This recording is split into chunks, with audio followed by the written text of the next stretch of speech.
प्यारे बच्चों, आज के वीडियो में हम लोग देखेंगे shortest distance between two skew lines.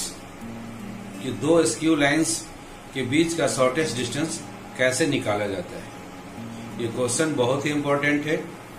JAC board में ये क्वेश्चन नंबर 27 में 6 मार्क्स का क्वेश्चन आता है और सीबीएसई बोर्ड में भी अक्सर पूछा जाता है।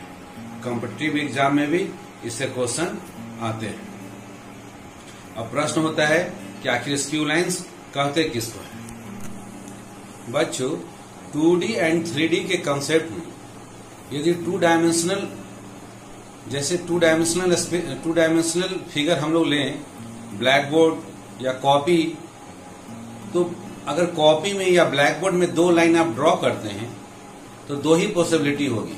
या तो वो दोनों लाइन एक दूसरे को काटेंगे, इंटरसेक्ट करेंगे, या दोनों लाइन पैरेलल होंगे, या एक लाइन के ऊपर में दूसरा लाइन ओवरलैप करेगा। तो ये 2D में है। 2D में दो पॉसिबिलिटी है, दो लाइन इंटरसेक्ट करेंगे या पैरेलल होंगे। यदि दो लाइन इंटरसेक्ट करते हैं तो उनके बीच का शॉर्टेस्ट डिस्टेंस जो होगा वो क्या हो जाएगा, 0, क्योंकि दोनों लाइन एक दूसरे को इंटरसेक्ट कर रहे हैं। यदि दो लाइन पैरेलल हैं तो उनके बीच का शॉर्टेस्ट डिस्टेंस के लिए हम लोग किसी एक लाइन के ऊपर में एक पॉइंट ले लेंगे, किसी पॉइंट का पोजीशन वेक्टर लेंगे और उस पॉइंट से एक परपेंडिकुलर दूसरे लाइन पर ड्रॉ कर देंगे। उस परपेंडिकुलर का जो लेंथ होगा वही उन दोनों लाइन के बीच का डिस्टेंस होगा। तो आज की वीडियो में हम लोग देखेंगे कि दो पैरेलल लाइन के बीच का डिस्टेंस हम लोग कैसे निकालते हैं। इसके अलावा ये तो 2D की बात थी। 3D में 3 डायमेंशनल स्पेस में जहां लेंथ ब्रेड्थ के अलावा हाइट भी आ जाता है स्पेस में, वहां पर एक तीसरी पॉसिबिलिटी होती है। दो लाइन ऐसे होते हैं जो कि एक प्लेन में नहीं होते और वो लाइन ना ही इंटरसेक्ट करते हैं और ना ही पैरेलल होते हैं। वैसे लाइंस को हम लोग बोलते हैं स्क्यू लाइंस। और इन्हीं लाइन के बीच का शॉर्टेस्ट डिस्टेंस निकालने का आज हम लोग मेथड जानेंगे कि कैसे निकाला जाता है। ओके बच्चों, तो let us start with the definition of skew lines. Skew line कहते किसको। आप देखें ये 3D स्पेस में ये X axis, Y axis, Z axis है। इस 3D स्पेस में रूफ का जो 2D फिगर आप देख रहे हैं, DEFG, रूफ का जो प्लेन है उस प्लेन में एक लाइन लिया गया है जो कि इसके डायगोनल G और E को कनेक्ट कर रहा है। ये G जो लाइन है और दूसरा वॉल, एक वॉल का प्लेन लिया गया है DABE, ABED, ये प्लेन। वॉल में एक लाइन लिया गया है DB, D और B को कनेक्ट करने वाला एक लाइन लिया गया है। अब ये इन दोनों लाइन को देखेंगे। एक लाइन आपका रूफ में है, आप अपना जिस कमरे में है आप उसी कमरे में कल्पना करें कि एक लाइन रूफ के डायगोनल से पास कर रहा है और दूसरा लाइन वॉल के डायगोनल से पास कर रहा है। ये दोनों लाइन ना ही पैरेलल है और ना ही दोनों इंटरसेक्ट कर रहे हैं और ना ही कोप्लेनर है, एक प्लेन में नहीं है, क्योंकि एक है रूफ के प्लेन में और दूसरा है वॉल के प्लेन में। तो दोनों कोप्लेनर नहीं है। ऐसे लाइन जो दोनों इंटरसेक्ट नहीं कर रहे हैं और दोनों पैरेलल भी नहीं है और दोनों नॉन कोप्लेनर है, एक प्लेन में नहीं है, इन लाइंस को हम लोग बोलते हैं स्क्यू लाइंस। और इन्हीं स्क्यू लाइंस के बीच का जो परपेंडिकुलर डिस्टेंस है, जो शॉर्टेस्ट डिस्टेंस है, उसको हमको निकालना सीखना है। ओके बच्चों, तो आइए हम लोग डिफिनेशन स्टार्ट करते हैं। Shortest distance between two skew lines, दो स्क्यू लाइंस के बीच का शॉर्टेस्ट डिस्टेंस कैसे निकाला जाता है। If two lines in a space intersect at A point, यदि दो लाइन स्पेस में इंटरसेक्ट करते हैं, एक पॉइंट पर कट करते हैं, then shortest distance between them is 0। उनके बीच का शॉर्टेस्ट डिस्टेंस क्या हो जाएगा, 0 हो जाएगा। कब, यदि लाइन इंटरसेक्ट करेंगे तब। दूसरा case, if two lines in a space are parallel, यदि दो लाइंस स्पेस में पैरेलल हो। यदि पैरेलल होंगे तो वो दोनों लाइन क्या हो जाएंगे, कोप्लेनर, एक ही प्लेन में होंगे और उन दोनों लाइन के बीच का डिस्टेंस निकालना हम लोग सीखेंगे आज ही के वीडियो में। लास्ट में हम लोग देखेंगे। If two lines in a space are parallel, यदि वो दोनों लाइंस पैरेलल हों, then shortest distance between them will be, वो शॉर्टेस्ट डिस्टेंस क्या होगा, वो परपेंडिकुलर डिस्टेंस होगा। अभी परपेंडिकुलर डिस्टेंस निकलेगा कैसे, perpendicular distance between them that is the length of perpendicular drawn from a point on one line. एक लाइन के ऊपर में आप एक पॉइंट ले लेंगे और उस पॉइंट से एक परपेंडिकुलर ड्रॉ कर देंगे on to the other line, there that is the length of perpendicular. आपको लेंथ ऑफ परपेंडिकुलर निकालना है। परपेंडिकुलर कहां से कहां होगा? ड्रॉन फ्रॉम अ पॉइंट, एक point on one line on to the other line. किसी लाइन के ऊपर एक पॉइंट से दूसरे लाइन पर आप परपेंडिकुलर ड्रॉ कर देंगे, उन दो वो परपेंडिकुलर डिस्टेंस जो होगा वही दो पैरेलल लाइन के बीच का डिस्टेंस होगा। ये कैसे निकाला जाता है हम लोग लास्ट में देखेंगे। देयर आर लाइन्स, अब स्पेस में तीसरा possibility, case number 3, there are lines in space which are neither intersecting. ये लाइन ना ही आपको इंटरसेक्ट करेंगे एंड नॉर पैरेलल, और ना ही पैरेलल होंगे, समानांतर भी नहीं होंगे। Such pair of lines are non coplanar. ऐसे जो पेयर ऑफ लाइन्स होते हैं वो नॉन कोप्लेनर होते हैं, एक प्लेन में नहीं होते हैं। And are called skew lines. इन्हीं को हम लोग स्क्यू लाइन्स के नाम से जानते हैं। एग्जाम्पल देख लेंगे। जीई, ये जो रूफ का प्लेन है उस रूफ के प्लेन में जीई डायगोनल है, और दूसरा डीबी, डीबी एक वॉल है, ABED जो वॉल है, कमरे का जो वॉल है, उस वॉल का जो डायगोनल है डीबी है। ये दोनों लाइन क्या है? Are skew lines. दोनों स्क्यू लाइन्स है, दोनों इंटरसेक्ट भी नहीं कर रहे हैं और दोनों पैरेलल भी नहीं है। अब इन दो स्क्यू लाइन्स के बीच का डिस्टेंस कैसे निकलेगा, शॉर्टेस्ट डिस्टेंस कैसे निकलेगा, उसका मेथड और टेक्निक को हम लोग समझ ले। एग्जाम में हमको केवल फॉर्मूले से मतलब है, लेकिन हम लोग यहाँ पर टेक्निक को समझ ले ताकि लॉन्ग टर्म मेमोरी में हमें याद रहे। अब मान लेते हैं कि let L1 and L2 be two skew lines. मान लिया L1 और L2 दो स्क्यू लाइन्स है। L1 लाइन DB को रिप्रेजेंट कर रहा है, L1 लाइन इस DB को रिप्रेजेंट कर रहा है, एंड L2 लाइन इस GE को रिप्रेजेंट कर रहा है। Let L1 and L2 be two skew lines of DB and G with equations। L1 का इक्वेशंस मान लेते हैं, R vector is equal to A1 vector plus lambda times B1 vector. अर्थात ये जो पहला लाइन है A1 पॉइंट से पास कर रहा है और B1 वेक्टर के पैरेलल है। एंड दूसरा G जो लाइन होगा, G लाइन का इक्वेशन उसको L2 मानते हैं। L2 का इक्वेशन है R vector is equal to A2 vector plus lambda times B2 vector. अर्थात ये जो दूसरा लाइन है वो A2 पॉइंट से पास कर रहा है और B2 वेक्टर के पैरेलल है। ये दो हम लोग मान लेते हैं, दोनों का इक्वेशन, G का इक्वेशन मान लिए और DB का इक्वेशन हम लोग मान लिए। अब इनके बीच का शॉर्टेस्ट डिस्टेंस निकालना है, तो हम लोग अपने मन से आर्बिट्ररी लेते हैं। Take any point S on L1 line. L1 line के ऊपर में एक पॉइंट हम लोग S लेते हैं which position vector A1 vector. इसका पोजिशन वेक्टर हम लोग मान लेते हैं कि पोजिशन वेक्टर इसका है A1 वेक्टर, और T का पोजीशन वेक्टर हम मान लेते हैं कि इसका पोजीशन वेक्टर है A2 vector. Take any point S on L1 with position vector A1 and T on L2 with position vector A2 मान लेते हैं।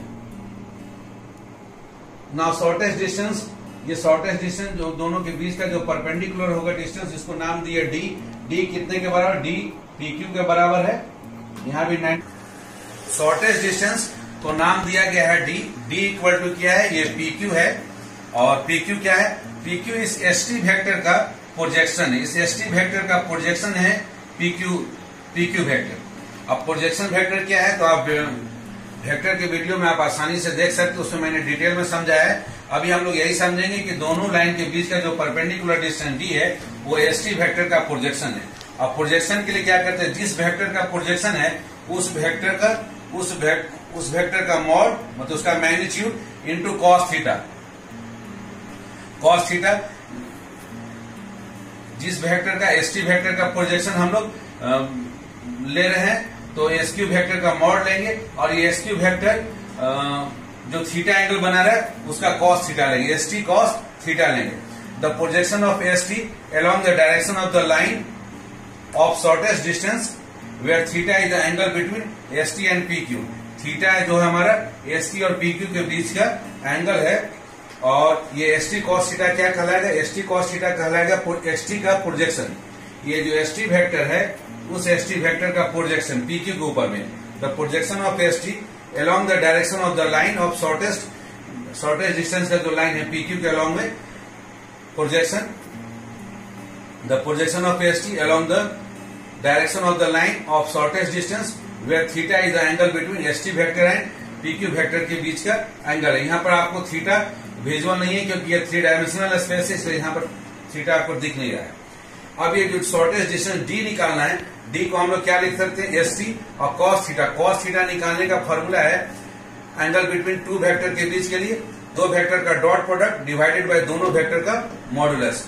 तो दोनों वेक्टर का मॉडुलस लिख दिए और उसके साथ क्या मल्टीप्लाई एस टी, क्योंकि प्रोजेक्शन का फॉर्मूला ही होता है S T into cos theta. अब इसमें वैल्यू रख दे, एस टी को एस टी मैग्नीट्यूड, इसलिए एस टी को एज इट इज रहने दे।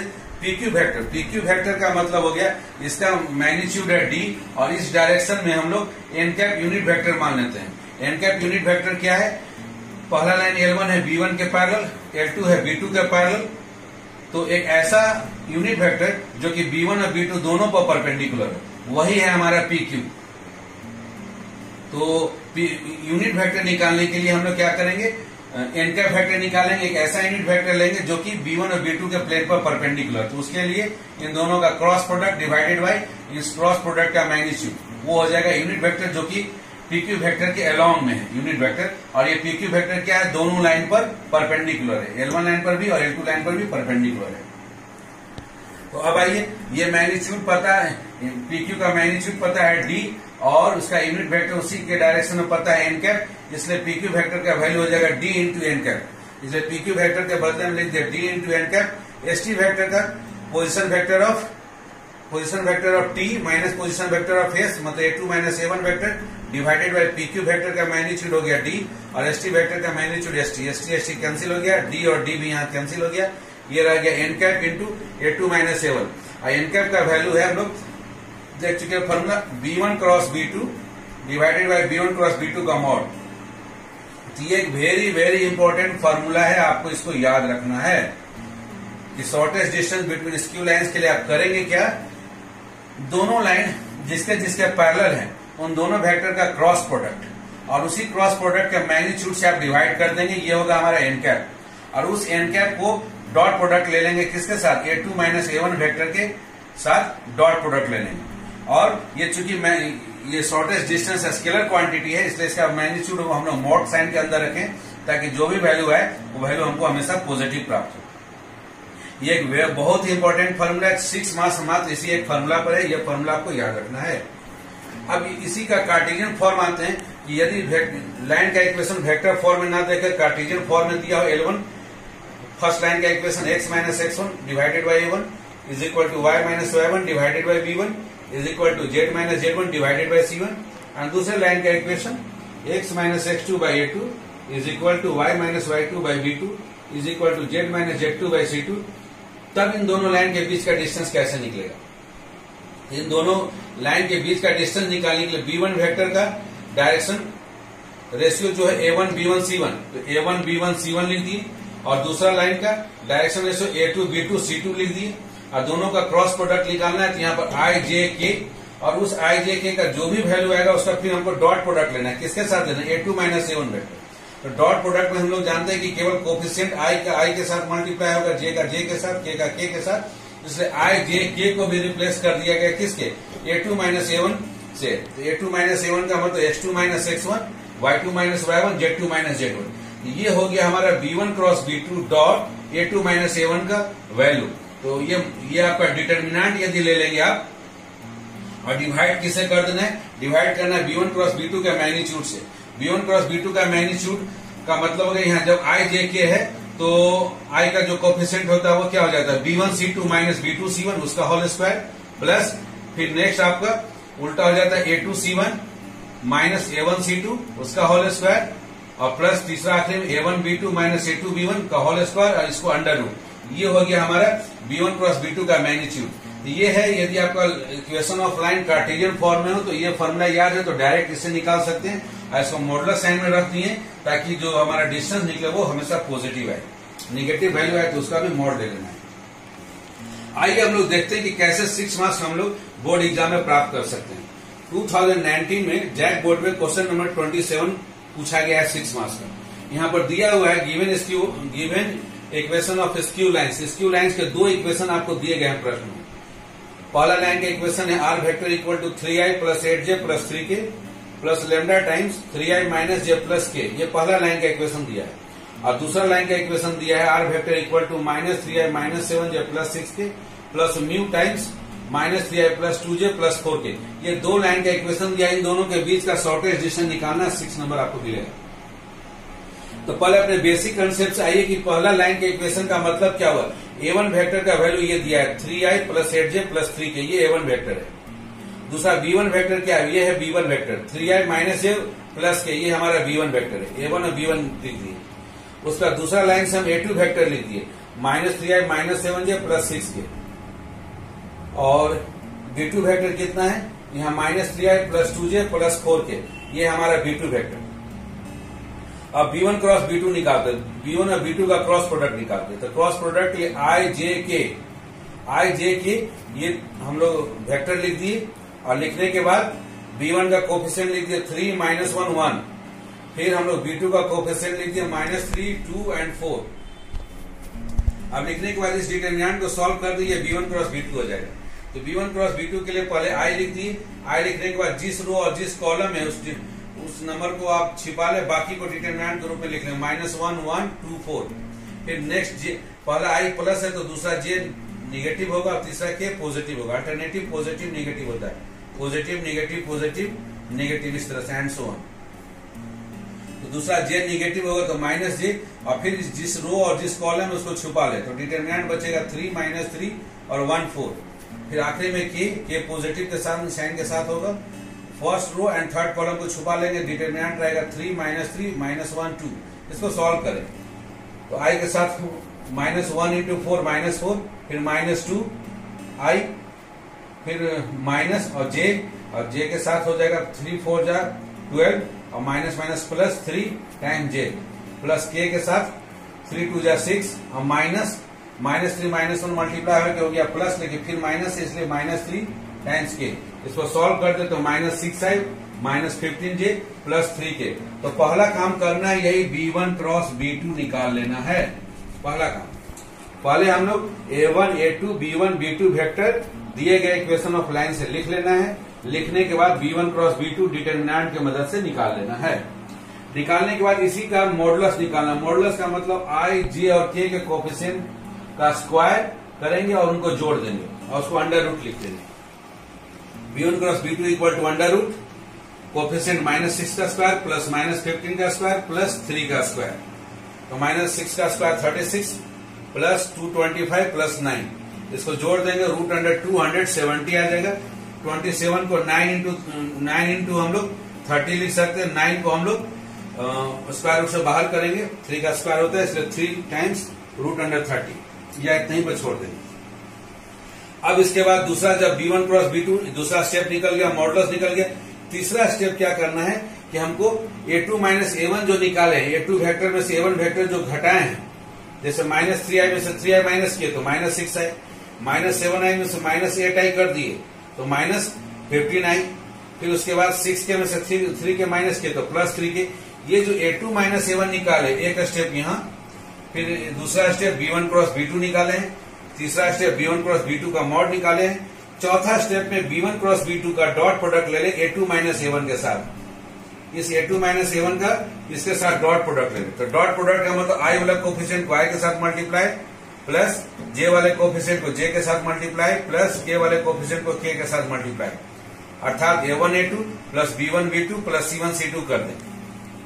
तो b1 cross b2 dot a2 minus a1 का वैल्यू हो गया minus 6 into minus 6 plus minus 15 into minus 15 plus 3 into 3। इसको सॉल्व करें, minus 6 into minus 6 36, minus 15 into minus 15 225, 3 into 3 9। इसको जोड़ देंगे तो 270 हो गया आपका ये वैल्यू। 1 2 3 4 स्टेप हो गया। पांचवा स्टेप में आप शॉर्टेस्ट डिस्टेंस का फॉर्मूला लिख ले। शॉर्टेस्ट डिस्टेंस बराबर b1 cross b2 dot a2 minus a1 divided by b1 cross b2 का मॉड। अब सबका वैल्यू लिखे, इन दोनों का डॉट प्रोडक्ट निकाला गया, स्केलर नंबर 270 आया, divided by b1 cross b2 का मॉड निकाला गया रूट अंडर 270। तो रूट स्क्वायर रूट को 270 से कट कर देंगे तो केवल रूट अंडर 270 आएगा, और 270 का वैल्यू हम लोग अभी देखें 3 रूट 30। तो यही हो जाएगा आपका shortest distance between given line. Given line के बीच का शॉर्टेस्ट डिस्टेंस निकालने का यही फॉर्मूला होगा और इसी पर आपको 6 मार्क्स मिलेगा। तो फिर से एक बार याद दिला दो बच्चों, इसमें पहला स्टेप है a1 a2 b1 b2 आप डिसाइड कर लेंगे। इक्वेशन ऑफ लाइन देके पहला a1, दूसरा उसके साथ जो लिखा हुआ है B1 वेक्टर हो गया, फिर दूसरा लाइन A2 वेक्टर और कांस्टेंट के साथ जो लिखा हुआ B2 वेक्टर। उसके बाद पहला step A2 minus A1 vector निकाले, A2 में से A1 घटा ले, B1 क्रॉस B2 डिटर्मिनेंट के फॉर्मूला से आप निकाल लें। तीसरा B1 क्रॉस B2 का मॉडुलस निकाल लें। चौथा B1 क्रॉस B2 का dot product A2 minus A1 के साथ निकाल लें। और पांचवा ये फॉर्मूला लिखे B1 cross B2 dot A2 minus A1 divided by B1 cross B2 का मॉडुलस और टोटल का मॉड। और इस फॉर्मूला को लिखने के बाद सारे वैल्यू यहाँ पर पुट कर दें, जो वैल्यू आ जाए वो आपका आंसर हो जाएगा। और इस तरह से आपको 6 मार्क्स प्राप्त होंगे। और सीबीएसई बोर्ड्स वगैरह में ये जनरली 4 मार्क्स का क्वेश्चन देखे जाते हैं, लेकिन जैक बोर्ड में ये 6 मार्क्स का क्वेश्चन आता है। आइए अब हम लोग तीसरा और आखिरी केस देखते हैं कि दो लाइन यदि पैरेलल हो तो उनके बीच का डिस्टेंस कैसे निकालते हैं। अब हम लोग देखते हैं कि दो लाइन यदि पैरेलल है तो उनके बीच का डिस्टेंस कैसे निकाला जाता है। एक लाइन है L1, दूसरा लाइन है L2 और ये दोनों लाइन पैरेलल है, इनके बीच का डिस्टेंस निकालना है। Shortest distance between parallel lines. If two lines L1 and L2 are parallel, यदि L1 और L2 दो लाइन पैरेलल हैं, then they are coplanar। जब पैरेलल हैं तो उनसे एक प्लेन जरूर पास करेगा, एक ऐसा प्लेन जो कि जिसके अंदर ये दोनों लाइन आ जाएंगी। तो जब भी दो लाइन पैरेलल होंगे तो वो कोप्लेनर होना ही होना है। आइए अब इनका इक्वेशन लिख लेते हैं। Let equation of lines. पहला लाइन L1 का इक्वेशन मान लेते हैं, R vector equal to A1 vector plus lambda times B vector. मतलब पहला लाइन A1 पॉइंट से पास कर रहा है और B वेक्टर के पैरेलल है। अब दूसरे लाइन का इक्वेशन L2 का equation R vector equal to A2 vector plus lambda times B। अर्थात ये दूसरा लाइन A2 पॉइंट से पास कर रहा है और B वेक्टर के पैरेलल है। आप देखेंगे दोनों लाइन के इक्वेशन में B वेक्टर है, B वेक्टर है। पहला लाइन भी B वेक्टर के पैरेलल है, दूसरा लाइन भी B वेक्टर के पैरेलल है। अर्थात ये दोनों लाइन भी आपस में पैरेलल है और पैरेलल होने की वजह से ये दोनों लाइन कोप्लेनर हैं। Here A1 वेक्टर क्या है? Is the position vector of point S। एक पॉइंट L1 लाइन के ऊपर में हम आर्बिट्ररी पॉइंट S लेते हैं, इसका पोजीशन वेक्टर हो गया A1 vector on L1 and A2 vector is the position vector. PV understand for position vector. A2 vector is the position vector of a point P on L2। दूसरा line L2 पर एक पॉइंट है T, उसका position vector है A2 और एक पॉइंट है लाइन L1 के ऊपर में S, उसका पोजीशन वेक्टर है A1 वेक्टर। अब मान लेते हैं कि theta is the angle between ST vector and B vector. ST vector ये और B वेक्टर के बीच में जिसके पैरेलल है एंगल मान लीजिए थीटा है।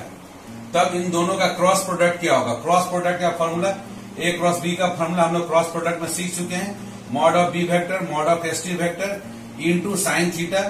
B वेक्टर और ST वेक्टर में जो थीटा एंगल बन रहा है उसका साथ sine into N cap. N cap एक ऐसा यूनिट वेक्टर है जो B वेक्टर पर भी परपेंडिकुलर होगा और ST वेक्टर पर भी परपेंडिकुलर होगा। अर्थात उस प्लेन जिस प्लेन के अंदर में B वेक्टर और ST वेक्टर है उस प्लेन के ऊपर में यूनिट नॉर्मल वेक्टर है, परपेंडिकुलर है। Since L1 and L2 are coplanar, चूंकि L1 और L2 दोनों कोप्लेनर हैं, so if P is the foot of perpendicular, यदि P हमारा फुट ऑफ परपेंडिकुलर है ऑन लाइन L1 के ऊपर में drawn from a point T on L2। T एक पॉइंट है L2 लाइन के ऊपर में, वहां से एक परपेंडिकुलर ड्रॉ किया। उस परपेंडिकुलर का जो फुट है, पैर जो है, उस पैर का नाम दे दिया हम लोग P। Then perpendicular distance between L1 and L2। L1 और L2 के बीच का जो परपेंडिकुलर डिस्टेंस है वो ये हमारा PT का मॉडुलस। PT जो वेक्टर है, PT वेक्टर इस PT वेक्टर का मॉड होगा, जो मैग्नीट्यूड है वही कहलाएगा इन दो पैरेलल लाइन के बीच का distance.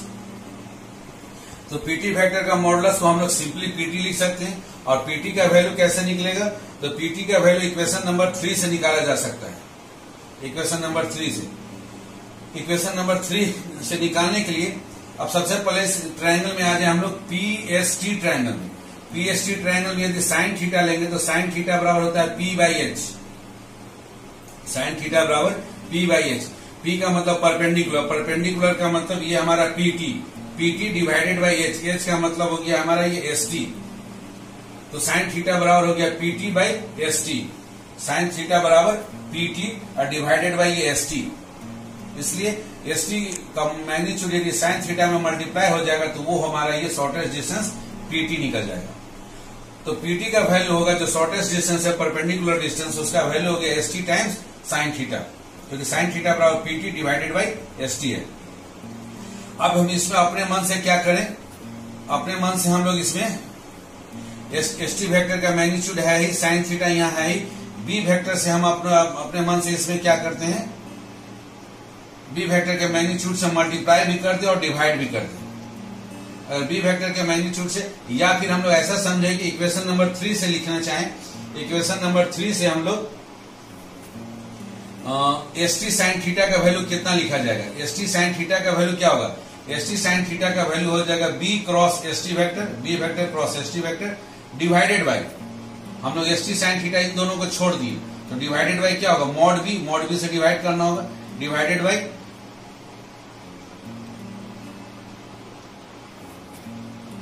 S T sine theta. S T sine theta को एक तरफ रहने दिए तो बाकी क्या बच गया, B cross S T vector divided by mod B into N cap, N cap से भी हमको डिवाइड करना पड़ेगा, वो वैल्यू कहलाएगा ये पूरा का पूरा एस टी साइन थीटा। अब देखें इस एस टी साइन थीटा का वैल्यू बराबर हो जाएगा बी क्रॉस एस टी, ये डिवाइडेड बाय मॉड बी और डिवाइडेड बाय ये एन कैप, तो mod B vector into N cap होगा। और चूंकि ये पीटी एक डिस्टेंस है तो डिस्टेंस हमारा हमेशा स्केलर होगा, इसलिए इसका मॉडुलस ले लिए। मॉडुलस का मतलब ये हमेशा पॉजिटिव वैल्यू, तो चूंकि एन कैप का अगर मॉडुलस लिया जाए, यूनिट वेक्टर का मैग्नीट्यूड देखा जाए, मॉडुलस देखा जाएगा तो यूनिट वेक्टर का मैग्नीट्यूड हमेशा 1 होता है, इसलिए इस एन कैप को हटाकर हम लोग डायरेक्ट लिख सकते हैं डी शॉर्टेस्ट डिस्टेंस निकालने का यहाँ फॉर्मूला हो गया पैरेलल लाइन के केस में, B vector cross S T vector का मतलब टी वेक्टर का position vector A two vector minus S vector का पोजीशन वेक्टर ए1 वेक्टर, इन दोनों का क्रॉस प्रोडक्ट और डिवाइडेड बाय बी वेक्टर का मैग्नीट्यूड। ये बहुत ही इंपॉर्टेंट फॉर्मूला, जब दो लाइंस पैरेलल होंगे तब। इस पर आपके कॉम्पिटिटिव एग्जाम में क्वेश्चन पूछे जाते हैं, कभी कभार बोर्ड में भी पूछा गया है। आइए हम लोग देखते हैं एनसीईआरटी टेक्स्ट बुक में क्वेश्चन नंबर 11, एग्जाम्पल नंबर 11 जो दिया गया है। 11 में इक्वेशन ऑफ लाइंस दिए गए आर वेक्टर बराबर I vector plus 2j minus 4k plus lambda times 2i plus 3j plus 6k, ये दिया गया वेक्टर है, पहला लाइन का इक्वेशन। एंड दूसरा लाइन है R vector equal to 3i plus 3j minus 5k plus mu times 2i plus 3j plus 6k। आप देखेंगे कि दोनों में बी वेक्टर सेम है, बी वेक्टर सेम होने की वजह से दोनों लाइन आपस में पैरेलल है। Here both the lines contain same B vector, दोनों सेम बी वेक्टर को कंटेन करता है, सो दे आर पैरेलल, ये दोनों पैरेलल होंगे। अब दोनों लाइन में पहला लाइन से a1 वेक्टर लिख ले i plus 2j minus 4k, दूसरा लाइन से a2 वेक्टर ले ले जिससे पास कर रहा है 3i plus 3j minus 5k, and B vector का वैल्यू है 2i plus 3j plus 6k। हमको मॉड बी की जरूरत है तो मॉडुलस बी निकाले, मॉडुलस बी का मतलब अंडर रूट, और बी वेक्टर का जो i j k का कोफिशिएंट है तीनों का स्क्वायर और उनका सम, तो 2 का स्क्वायर प्लस 3 का स्क्वायर प्लस 6 का स्क्वायर, 2 का स्क्वायर 4, 6 का स्क्वायर हो गया 36 प्लस 4 40 और प्लस 3 का स्क्वायर 9, 49 रूट अंडर 49 का वैल्यू आ गया 7। मॉड बी का वैल्यू हम लोग निकाल दिए 7। अब a2 माइनस a1 वेक्टर की जरूरत है तो निकाल, a2 में से a1 वेक्टर को घटा ले, 3i में से i चला गया तो 2i, 3j माइनस 2j हो गया तो प्लस j, और माइनस 5k और प्लस 4k हो गया तो माइनस k। ये हो गया a2 माइनस a1 वेक्टर, एक स्टेप। दूसरा बी वेक्टर का मैग्नीट्यूड निकालिए। अब तीसरा स्टेप इसमें B vector cross a2 minus a1, अर्थात i j k लिखेंगे और बी वेक्टर का कोफिशिएंट लिखेंगे, मतलब 2 3 6 लिख दिए। फिर a2 माइनस a1 वेक्टर का कोफिशिएंट लिखेंगे 2 1 और माइनस 1, इसको सॉल्व कर देंगे, ये b cross a2 minus a1 vector हो जाएगा। सॉल्व करने के लिए सबसे पहले i के साथ फर्स्ट रो और फर्स्ट कॉलम को बंद कर देंगे, डिटरमिनेंट आ जाएगा 3 1 6 माइनस 1 का। फिर दूसरा j माइनस साइन के साथ माइनस j, और इसमें first row and second column बंद करेंगे तो 2 2 और 6 माइनस 1 आ जाएगा। लास्ट में प्लस k का जब लिखेंगे तो k के साथ डिटरमिनेंट आ जाएगा 2 2 और 3 1, 2 2 एंड 3 1। अब इसको सॉल्व करें, 3 into minus 1 minus 3, 6 minus sine 6 into 1 minus 6 times i minus 2 into minus 1 minus 2 और माइनस 6 2 जा 12 टाइम्स j, और k के साथ 2 into 1 2 minus 2 into 3 6 times k। इसको सॉल्व कर दे, माइनस 3 माइनस 6 हो गया माइनस 9i, और minus 14 into minus plus 14j, और माइनस 2 माइनस 6 हो गया माइनस 4k कैप। अब ये जो b cross a2 minus a1 vector है इसका मॉडुलस लेते हैं। मॉडुलस का मतलब अंडर रूट, और i j k का जो कोफिशिएंट है तीनों का स्क्वायर का सम, माइनस 9 का स्क्वायर प्लस 14 का स्क्वायर और प्लस माइनस 4 का स्क्वायर। -9 का स्क्वायर 81, 14 का स्क्वायर प्लस 196 और प्लस -4 का स्क्वायर 16 जोड़ देंगे √293। ये आ गया B cross A2 - A1 vector जो निकाले उसका मॉडुलस। अब आइए shortest distance between parallel lines का फॉर्मूला।